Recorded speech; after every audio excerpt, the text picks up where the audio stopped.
30년간 과학기술계의 해묵은 과제가 해결됩니다. 정부 출연 연구기관도 경쟁을 통해 예산을 확보하도록 한 연구과제 중심제도 PBS가 30년 만에 폐지됩니다. 이에 따라 안정적인 예산 공급이 이뤄지면 그동안 과제 수주 경쟁에 내몰렸던 연구 현장에 큰 변화가 예상되는데요. 다만 경쟁이 사라지는 만큼 연구 성과가 소홀해질 수 있다는 우려도 나옵니다. 유지승 기자입니다.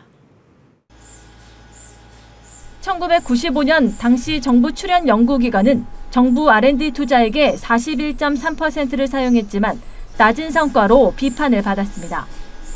정부 출연금으로 인건비와 운영비가 충당되다 보니 연구를 제대로 하지 않아도 예산을 사용할 수 있는 구조적 문제가 지적됐습니다.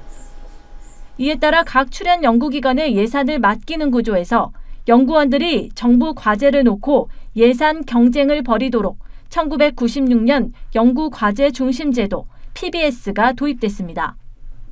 제도 도입 초기에는 수주 경쟁으로 연구 수행 실적이 크게 증가했다는 긍정적인 평가가 있었습니다. 하지만 시간이 지나면서 부작용이 속출했습니다. PBS 제도 하에서는 인건비하고 연구원의 운영비를 확충하기 위해서 자신의 전공과 달라도 과제를 수주하는 경우가 있을 정도로 기초, 원천, 장기 과제에 집중할 수 없도록.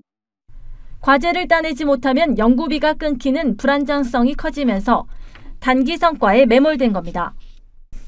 정부는 30년 만에 과학기술계의 PBS 제도를 단계적으로 폐지하기로 했습니다.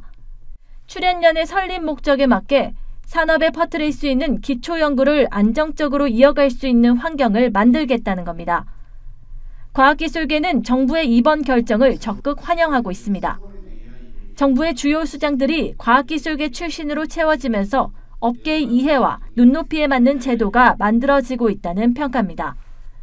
하지만 경쟁이 사라지는 만큼 연구 성과가 저하될 수 있다는 우려도 제기됩니다. 연구가 소홀해져 세금이 낭비되는 상황을 막기 위해 보다 엄격한 성과평가 시스템이 동반돼야 한다는 지적입니다. 정부는 조만간 PBS 폐지를 국정과제로 확정한 뒤 현장 의견 수렴 과정을 거쳐 오는 9월 평가제도를 포함한 구체안을 확정합니다. 30년 만의 제도 변화가 한국 과학기술의 새로운 미래를 열 수 있을지 주목됩니다. 머니투데이 방송 유지승입니다.